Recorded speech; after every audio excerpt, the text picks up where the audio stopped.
나치 강제 수용소에서 과학과 잔인함은 상상할 수 없는 방식으로 얽혔다. 생명의 수호자가 되어야 할 흰 가운을 입은 의사들은 제2차 세계대전에서 가장 충격적이고 불쾌한 행위의 중심 인물이 되었습니다. 이곳에서 남녀노소는 인류의 경계를 무시하고 그들의 몸을 단순한 연구 대상으로 변모시킨 실험의 희생양이 되었습니다. 이 의사들은 나치 정권의 지원을 받아 극단적인 방법을 탐구하고 윤리의 개념을 초월한 실험을 수행했습니다. 그들의 행동은 역사에 지울 수 없는 흔적을 남겼고 그 임시 실험실에서 일어난 일들의 세부 사항은 여전히 놀라움과 공포를 불러일으키고 있습니다. 이 전문가들이 도덕의 모든 경계를 넘게 만든 이유는 무엇일까요? 이 실험들의 목적은 무엇이었나요? 강제 수용소에서의 우생학, 나치 과학의 어두운 면. 나치 이데올로기는 우생학 이론의 깊은 영향을 받아 인류 역사에서 어두운 장을 기록했습니다. 아리안 인종을 완벽하게 한다는 구실 아래 아돌프 히틀러와 그의 추종자들은 과학을 억압의 도구로 변모시켰다. 강제 수용소는 인간 실험실이 되었고 나치 의사들은 죄수들에게 실험을 수행하며 이러한 행동을 유전학의 발전을 위한 필수적인 희생으로 정당화했습니다.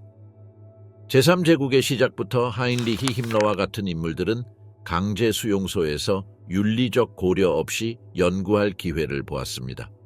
많은 나치 의사들, 독일 국방군 친위대의 일원들은 백색 가운과 검은 제복을 번갈아 입으며 절대적인 권력을 누렸다.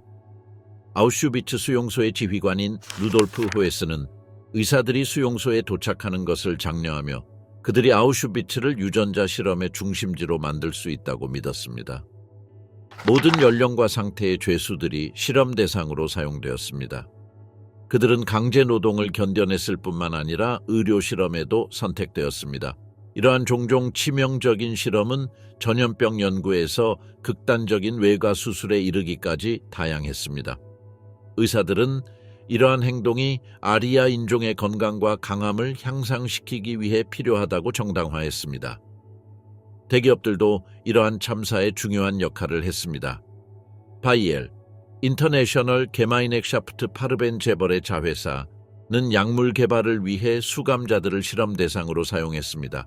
문서에 따르면 1942년에 아우슈비츠 10번 블록의 여성 150명이 새로운 마취제를 시험하기 위해 바이엘에 팔렸다고 합니다. 아무도 살아남지 못했습니다. 의학적 실험은 신체적 실험에 국한되지 않았습니다.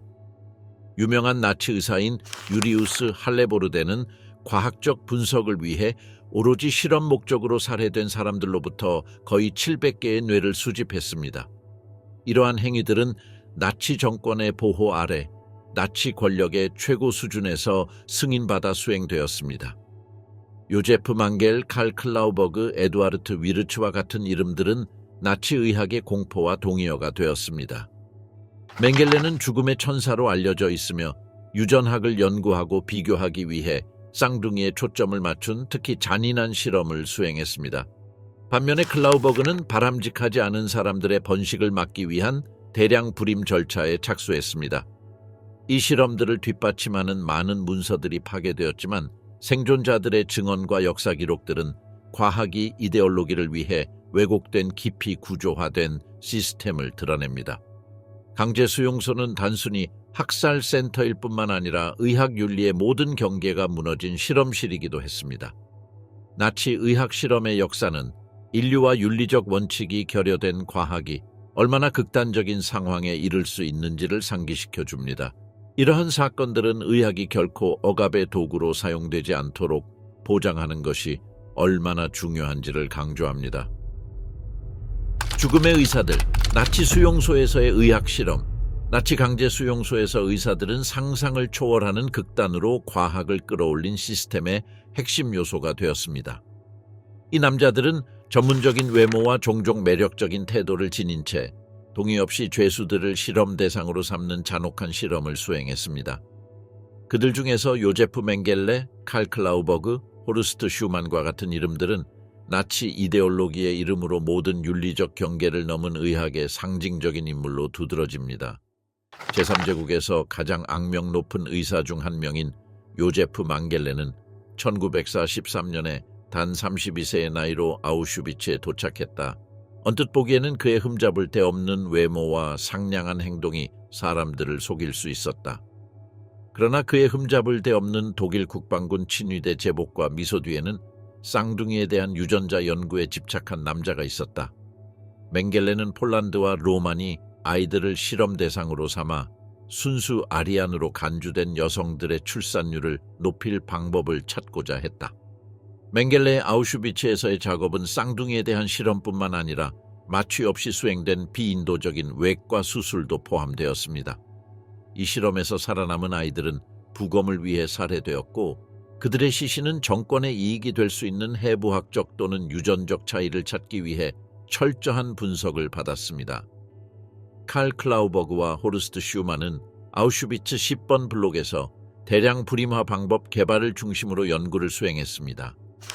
슈만은 실험에서 엑스레이를 사용하여 수감자들에게 심한 화상, 내부 부상, 그리고 견딜 수 없는 고통을 유발했습니다. 많은 사람들이 이 실험으로 사망했으며 다른 사람들은 영구적인 부상을 입었습니다. 클라우버그는 화학적 방법을 선택하여 실험적인 물질을 여성의 자궁에 주입하여 감염, 불임, 그리고 종종 사망을 초래했습니다. 그의 지휘 아래 간호사들은 이러한 잔인한 작업을 수행하며 의사들이 면밀히 관찰하는 동안 정확한 주사를 놓았다. 아우슈비츠의 수석 의사로서 에두아르트 비르츠는 자궁 경부와 생식계 연구에 중점을 두고 여성들에 대한 강제 실험을 감독했습니다. 그의 행위는 동료들의 것만큼이나 침습적이었으며 나치 의학 실험 시스템에 더 많은 공포의 층을 추가했습니다. 덴마크 내분비학자 칼 베르넷은 부엔발트에서 독특한 실험 프로젝트를 시행했습니다. 그는 동성애자 수감자들에게 테스토스테론 캡슐을 이식하여 그들을 이성애자로 변환하겠다고 약속했습니다. 일부 수감자들은 이 방법이 효과가 있다고 주장했지만 결과는 과학적 근거가 부족했으며 이 프로젝트는 1945년 전쟁이 끝나면서 갑자기 중단되었습니다. 이 의사들은 하인리히 힘러와 루돌프 회스 같은 인물들의 지원을 받아 의학을 상상할 수 없는 수준의 잔혹함으로 끌어올렸습니다. 그들의 실험은 고통을 초래했을 뿐만 아니라 과학이 억압의 도구로 사용될 수 있다는 어두운 유산을 남겼습니다. 많은 문서가 파괴되었지만 피해자들의 증언과 역사 기록은 과학의 이름으로 저질러진 잔혹 행위의 규모를 우리에게 상기시켜 줍니다. 극한 생존 실험, 나치 수용소에서 얼린 물과 바닷물. 제2차 세계대전 동안 나치 정권은 극한 상황에서 병사들을 강화하기 위한 의학 실험을 통해 인간의 지구력 한계를 시험하고자 했습니다. 이러한 맥락에서 다하우와 같은 강제 수용소는 포로들이 열악한 기후에서 독일 전투원의 능력을 향상시키기 위해 설계된 실험을 받는 실험실이 되었습니다. 얼음물과 바닷물 실험은 이 시기에 가장 잔인한 사건 중 하나입니다. 독일 국방군 친위대에 소속된 바이에른 의사 지그문트 라셔는 공군을 위한 동상 실험을 주도했습니다. 그의 목표는 국해에서 격추된 조종사들의 저천증을 치료하는 효과적인 방법을 찾는 것이었다. 300명 이상의 죄수들이 이러한 비동의 테스트에 사용되었습니다. 다하우에서 희생자들은 영하의 온도에서 몇 시간 동안 벌거벗은 채로 야외에 남아있거나 얼음물에 잠겨있도록 강요당했습니다. 그들의 생체 신호는 죽음의 문턱에 이를 때까지 전극으로 모니터링되었습니다. 실험의 두 번째 단계에서는 뜨거운 물에 담그는 것을 포함한 다양한 천회복 기술이 시험되었습니다. 뉘른베르크 재판의 증인은 일부 희생자들이 끓는 물에 던져져 많은 사망자가 발생했다고 증언했습니다. 독일 국방군 친위대의 지도자인 하인리히 힘러는 이러한 실험에 개인적인 관심을 가졌으며 동물의 온기 사용과 같은 극한의 추위를 극복하기 위한 전통적인 방법들을 시험해 볼 것을 제안했습니다. 한 실험에서 4명의 로마 여성들이 다하우로 보내져 저천증에 걸린 남성들을 따뜻하게 하기 위해 나란히 누워야 했습니다. 이러한 섬뜩한 방법들은 인간의 지구력을 극대화하기 위해 가능한 모든 자원을 탐구하려는 나치의 집착을 반영합니다. 1944년 7월과 9월 사이에 한스 에핑거 박사는 바닷물을 식수로 만들기 위한 방법을 찾기 위해 다우에서 실험을 이끌었습니다.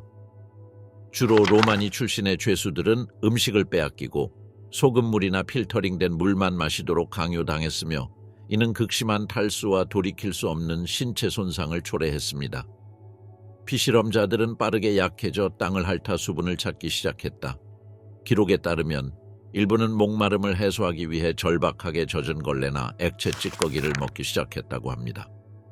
홀로코스트 생존자이자 이 실험의 목격자인 조셉 초페니그는 죄수들이 며칠간의 기아와 바닷물을 섭취한 후 심각한 건강 문제와 사망에 이르는 과정을 설명했습니다.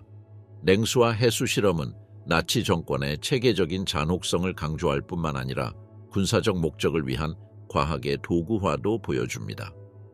라셔와 에핑거 같은 의사들이 수집한 데이터는 계산할 수 없는 인명피해를 초래했으며 종종 의학적으로 무의미한 것으로 판명되었습니다. 이러한 에피소드는 윤리가 결여된 과학이 얼마나 멀리 갈 수 있는지를 증명하며 역사가 반복되지 않도록 이러한 사건들을 기억하는 것이 얼마나 중요한지를 강화합니다. 죽음의 실험, 나치 해결책의 폭발물과 가스. 나치의 멸종 기계에서 더 효율적인 살해 방법을 찾으려는 집착은 잔인한 창의성과 이용 가능한 기술을 결합한 실험으로 이어졌다. 이 과정에서 가장 섬뜩한 에피소드 중 하나는 독일 국방군 친위대 중위인 알버트 비드만 박사가 대량 학살을 수행하는 병사들과 경비원들에게 미치는 심리적 영향을 최소화하려고 했던 사건이었습니다. 1941년에 비드만은 전통적인 방법으로 인한 집행자들의 트라우마를 덜어줄 새로운 대량 살상 방법을 개발하기 위해 민스크로 파견되었다. 그의 초기 시도 중 하나는 폭발물을 사용하여 포로 집단을 제거하는 것이었다. 고립된 벙커에서 여러 정신병 환자들이 폭발물과 함께 배치되었습니다. 결과는 참담했다. 폭발로 인해 심각한 피해가 발생했지만 모든 죄수들을 즉시 죽일 만큼은 아니었다. 생존자들은 고통에 몸부림치며 기어나오고 비명을 지르며 혼란스럽고 끔찍한 장면을 연출했다. 신체 부위가 땅에 흩어져 있고 나무에 걸려 있었으며 청소를 맡은 군인들은 유해를 무너진 벙커에 던졌다. 이 실험은 폭발물이 대량 학살을 위한 실행 가능하거나 효율적인 방법이 아니라는 것을 보여주었다. 비드만은 그 아이디어를 포기했지만 더 깨끗한 방법을 찾기 위한 노력을 계속했다. 동료의 우발적인 일산화탄소 중독 사건에 영감을 받아 비드만은 이 가스를 잠재적인 박멸 방법으로 시험해 보기로 결정했다. 모기레브의 정신병원 지하실에서 그는 여러 환자들이 놓인 밀폐된 방에 자동차 배기구를 연결했다. 그러나 초기 실험은 실패했습니다. 자동차 엔진이 희생자들을 합리적인 시간 내에 죽일 만큼 충분한 일산화탄소를 생성하지 못했기 때문입니다. 비드만은 트럭으로 차를 교체하여 방출되는 가스의 양을 늘림으로써 과정을 조정했습니다. 이번에는 결과가 성공적이라고 평가되었습니다. 죄수들은 1분 이내에 의식을 잃고 곧바로 사망했습니다. 이 방법은 하인리히 힘러에 의해 찬양받았으며 그는 일산화탄소를 그의 부하들의 사기를 해치지 않으면서 대량 학살을 위한 효율적인 도구로 보았습니다. 비드만의 실험은 가스실 개발의 기초를 마련했습니다. 1942년에 인터내셔널 게마인엑샤프트 파르베는 아우슈비츠와 마이단크 같은 수용소에서 주요한 처형 방법이 된 고독성 살충제인 자이클론 B를 도입했습니다. 1942년과 1945년 사이에 자이클론 B는 100만 명이 넘는 사람들의 죽음에 책임이 있었습니다. 1947년에 인터내셔널 게마인엑샤프트 파르벤의 이사 9명이 자이클론 B의 개발 및 공급에 관여한 혐의로 전쟁 범죄로 유죄 판결을 받았습니다. 이 사건들은 윤리 없이 파괴적인 이데올로기를 위해 사용된 과학에 치명적인 영향을 상기시켜 줍니다. 아우슈비츠의 쌍둥이들 요제프 맹겔레의 과학적 집착. 죽음의 천사로 알려진 요제프 맹겔레는 아우슈비츠 강제 수용소에서 그의 가장 악명 높은 실험의 초점을 쌍둥이에 맞췄습니다. 그는 쌍둥이 유전학의 비밀을 풀면 아리안 출생률을 2배로 늘릴 수 있다고 믿었으며 이는 그가 소위 우월한 인종의 확장을 위한 핵심 목표로 여겼습니다. 그러나 그의 실험은 나치 이데올로기뿐만 아니라 의학 윤리의 모든 경계를 넘어서는 깊은 사디즘에 의해 추진되었습니다. 맹겔레가 선택한 쌍둥이들은 사진, 턱 모형, 지문 채취를 포함한 광범위한 의료 기록을 받았습니다. 그 후 맹겔레는 교차 수혈부터 마취 없이 침습적인 수술과 절단에 이르기까지 다양한 실험을 진행했습니다. 어떤 경우에는 그는 쌍둥이를 물리적으로 결합시키려고 시도했으며 그들의 팔다리와 조직을 꿰매어 붙여 결합 쌍둥이를 만들었습니다. 한 쌍둥이가 죽으면 맹겔레는 다른 쌍둥이를 죽이라고 명령하여 비교 부검을 수행하고 유전적 유사성이 내부 장기에 어떻게 나타나는지 조사했습니다. 이 절차는 수백 쌍의 쌍둥이들에게 반복되었고 죽음과 고통의 흔적을 남겼습니다. 에바 모세스 코르와 그녀의 쌍둥이 자매 미리암은 1944년에 포로로 잡혀 아우슈비츠로 보내졌습니다. 겨우 10살이었을 때 그들은 맹겔레의 실험에 희생된 많은 아이들 중 2명이 되었습니다. 주 3호에 그들의 팔은 많은 양의 피를 뽑기 위해 묶였고 다른 팔에는 알 수 없는 물질이 주입되어 극심한 고통과 의식 상실을 초래했습니다. 어느 날 에바는 주사로 인해 위험한 고열에 시달리며 죽음에 가까워졌다.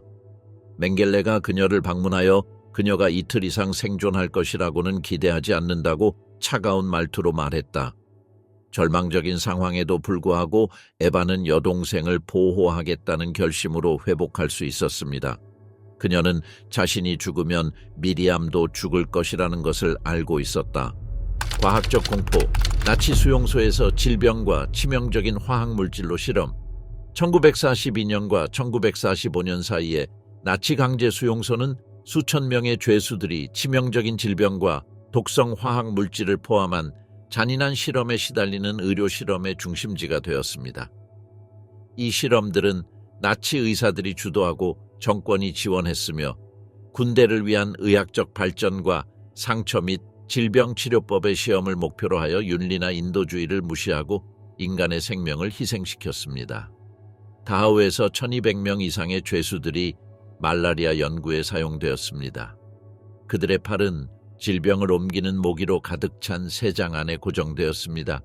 감염되자마자 그들은 합성 약물의 극단적인 용량으로 치료받았으며 그중 일부는 치명적일 정도로 높았습니다.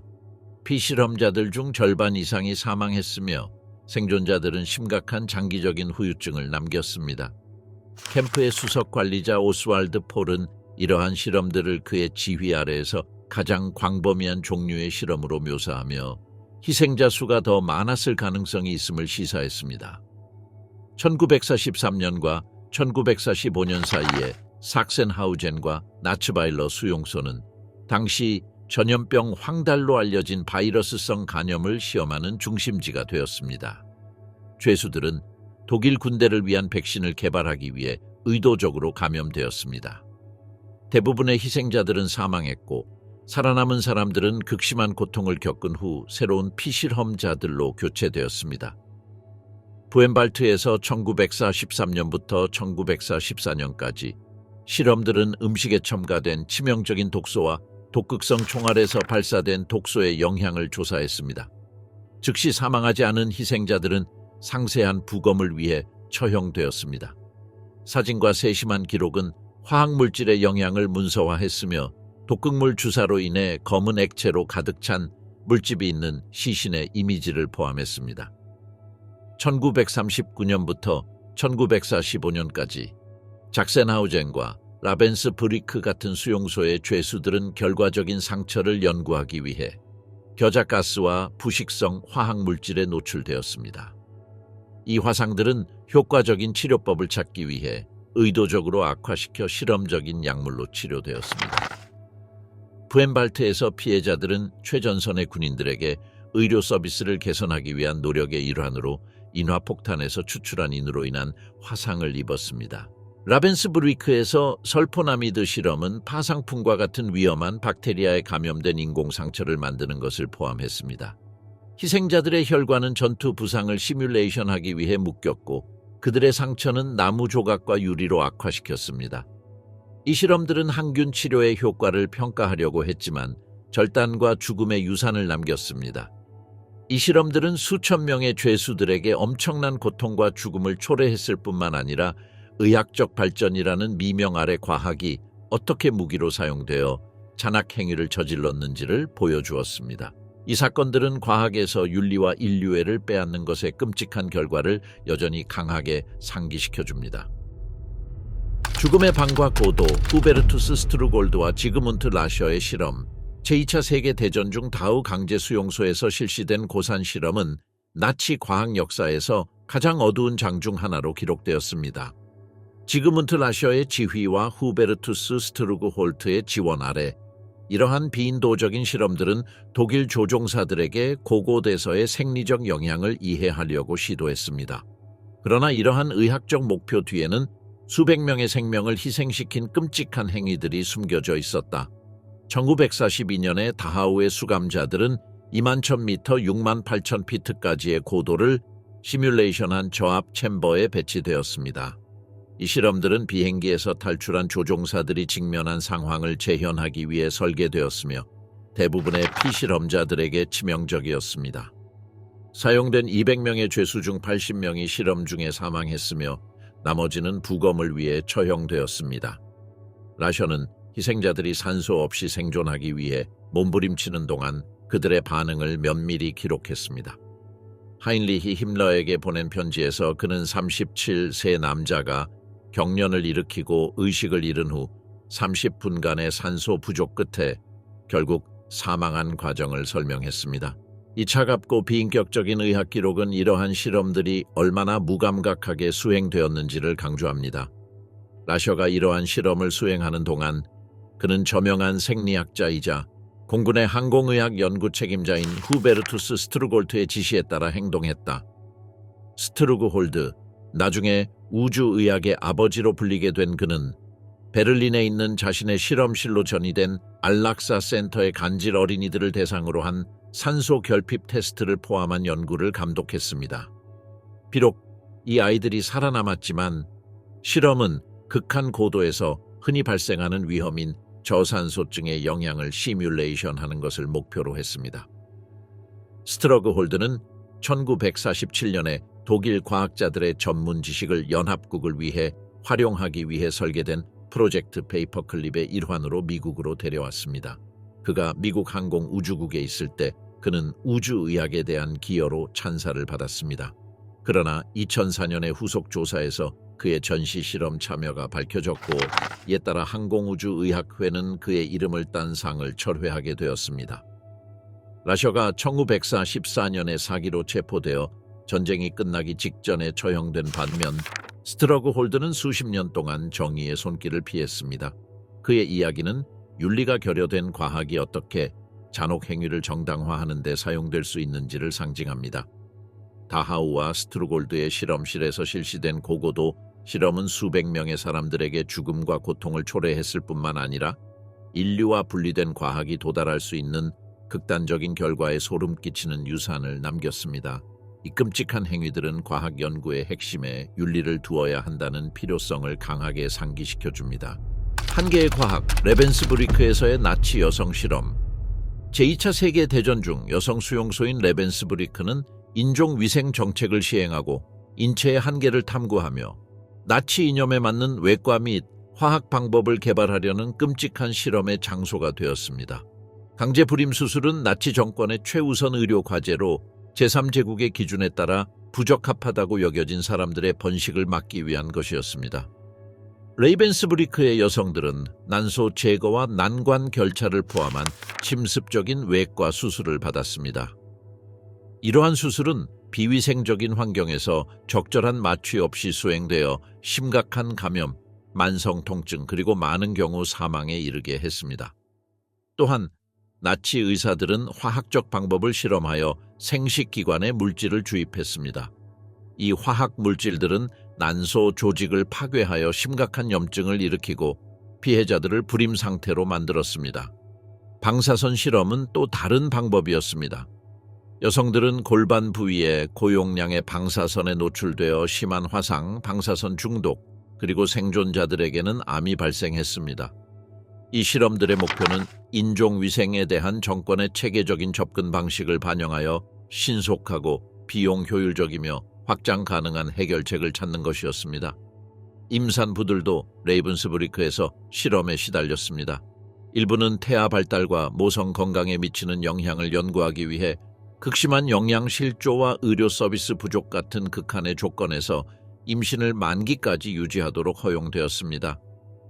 다른 경우에는 마취 없이 강제 낙태가 시행되어 되돌릴 수 없는 신체적 및 정신적 손상을 초래했습니다. 이 절차들은 임신을 중단시키는 것뿐만 아니라 새로운 낙태 기술과 실험 약물을 시험하는 것을 목표로 했습니다. 이러한 수술 중에 추출된 태아들은 추가 연구에 사용되었으며 정권의 과학적 목표를 달성하기 위한 도구로 활용되었습니다.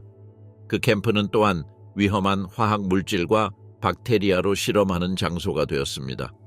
죄수들은 그들의 조직에 독성 화합물을 주입하여 그 영향을 관찰했습니다. 이러한 실험은 심각한 감염과 영구적인 부상을 초래했습니다. 다른 경우에는 실험적 치료의 효과를 평가하기 위해 파상풍과 같은 전염병에 의도적으로 노출되어 전투 상처 상태를 시뮬레이션했습니다. 생물학적 실험은 설포나미드와 같은 항균제 테스트로 확대되어 의도적으로 박테리아와 유리, 나무와 같은 이물질로 오염된 상처에 사용되었습니다. 이러한 시나리오는 전투 부상을 시뮬레이션하여 레벤스부리크를 전장 의료치료 개발을 위한 실험실로 만들었습니다. 이 실험에 참여한 여성들은 치명적인 건강 문제를 겪었습니다. 많은 여성들이 영구적으로 불임이 되었고 다른 이들은 만성 감염, 지속적인 통증, 그리고 심각한 심리적 외상을 겪었습니다. 라벤스부리크는 죄수들이 의학 연구 도구로 전락하고 모든 인간성을 빼앗기는 장소가 되었습니다. 전쟁 후 뉘른베르크 재판에서 레벤스부르크와 다른 수용소에서 실시된 실험들이 드러났습니다. 책임이 있는 의사들은 전쟁 범죄와 인도에 반하는 범죄로 기소되었고 일부는 유죄 판결을 받았습니다. 그러나 많은 이들이 정의를 피하고 면죄부와 고통의 유산을 남겼습니다. 이러한 재판들은 뉘른베르크 강령과 같은 의학 연구의 윤리 기준을 확립하게 되었으며 이는 미래의 유사한 남용을 방지하기 위해 설계되었습니다. 라벤스부리크와 그곳에서 수행된 실험들은 윤리가 버려질 때 과학이 도달할 수 있는 극단을 증명하는 증거로 남아 있습니다. 인간 유전학 조작, 아리안 인종을 형성하기 위한 나치 실험. 나치 정권에서 강제 수용소는 아리안 우월성 이념을 지지하기 위해 비인도적인 행위가 자행된 의학 실험의 중심지가 되었습니다. 이 실험들은 죄수들의 신체적 특성을 변화시키고 정치적 및 인종적 목적을 위한 과학의 극단적인 오용을 반영한 유사 과학적 관행을 통해 집단 학살 정책을 정당화하려고 했습니다. 나치가 수행한 가장 악명 높은 절차 중 하나는 밝은 파란 눈으로 대표되는 아리아 인종 이념에 맞추기 위해 눈 색깔을 바꾸려는 시도였습니다. 이 실험은 주로 아우슈비츠에서 요제프 망겔레가 주도했으며 어린이와 성인의 눈에 화학 색소를 직접 주입하는 것을 포함했습니다. 생존자들의 증언에 따르면 이 절차는 믿을 수 없을 만큼 고통스러웠으며 심한 염증, 영구적인 실명, 그리고 많은 경우 치료되지 않은 감염으로 인한 사망을 초래했다고 합니다. 이러한 잔혹함에도 불구하고 실험은 눈 색깔에 어떤 중요한 변화를 가져오지 못했으며 이는 그들의 과학적 무의미함을 강조합니다. 그러나 이러한 행위들은 나치의 인종적 순수성에 대한 집착을 정당화하려는 노력의 일환으로 철저히 문서화되었습니다. 동시에 나치 의사들은 다양한 민족 집단, 특히 유대인, 로마인, 슬라브인 포로들에 대한 해부학적 및 생리학적 연구를 수행했습니다. 이러한 조사에는 희생자들의 신체를 철저히 측정하고 그들의 신체적 특성을 나치가 정의한 아리아 기준과 비교하는 것이 포함되었습니다. 가장 잔인한 관행은 극한 조건에서 장기와 시스템의 내부 기능을 관찰하기 위해 마취 없이 수행된 생체 해부를 포함했습니다. 죄수들은 침습적인 외과 수술을 받았고 그 뒤에는 과학적 가치가 결여된 상세한 분석이 이어졌지만 이는 인종적 열등성에 대한 서사를 강화하는 데 사용되었습니다. 문서화된 한 사례에서는 다양한 조건에서 조직 치유와 재생을 연구하기 위해 죄수들의 사지가 절단되었습니다. 이 실험들은 참을 수 없는 고통을 유발했으며 종종 희생자들의 사망으로 이어졌습니다. 오트마르 폰 베르슈어와 같은 저명한 인물들은 이러한 연구를 이용하여 말살 정책과 체계적인 차별을 정당화했습니다. 이 실험들의 목적은 의학 과학을 발전시키기 위한 것이 아니라 나치 이데올로기를 강화하기 위한 것이었다. 모든 결과는 특정 집단이 생물학적으로 열등하다는 믿음을 정당화하기 위해 조작되어 그들의 박해와 멸종을 정당화했습니다. 수집된 데이터는 아리안 우월성의 서사를 강화하기 위해 제국 내 회의와 출판물에서 과학적 증거로 제시되었습니다. 전쟁 후 뉘른베르크 재판은 과학의 이름으로 저질러진 끔찍한 범죄들을 세계에 드러냈다. 많은 나치 의사와 과학자들이 전범으로 유죄 판결을 받았지만 다른 이들은 정의를 피하고 여러 나라에서 경력을 이어갔습니다. 이 실험들은 윤리가 결여된 과학이 어떻게 억압과 집단학살을 정당화하는 도구가 될 수 있는지를 보여줍니다. 오늘날 강제 수용소의 참상은 과학 연구의 중심에 인류애와 윤리를 두는 것의 중요성을 일깨워줍니다. 나치 강제 수용소에서 과학은 억압과 잔혹의 도구로 변모했으며 생명을 보호해야 할 의사들이 왜곡된 이데올로기의 이름으로 비인간적인 행위를 저질렀습니다. 이러한 의학적 실험들은 남녀노소를 막론하고 그들의 존엄성과 인류애를 빼앗았을 뿐만 아니라 피해자들에게 깊은 신체적, 정신적 상처를 남겼습니다. 나치의 우생학과 아리안 우월성에 대한 집착은 유전자 조작과 모든 윤리적 경계를 무너뜨리는 끔찍한 행위로 이어졌습니다. 뉘른베르크 재판은 이러한 범죄를 규탄하고 의학 연구에서 기본적인 윤리 원칙을 확립하는 데 중요한 이정표가 되었으며 인권과 모든 개인의 존엄성을 존중하는 것의 중요성을 강조했습니다. 그러나 많은 의사들에 대한 면죄부의 유산과 그들의 연구 결과 중 일부의 후속 사용은 전후 정의의 복잡성을 강조합니다.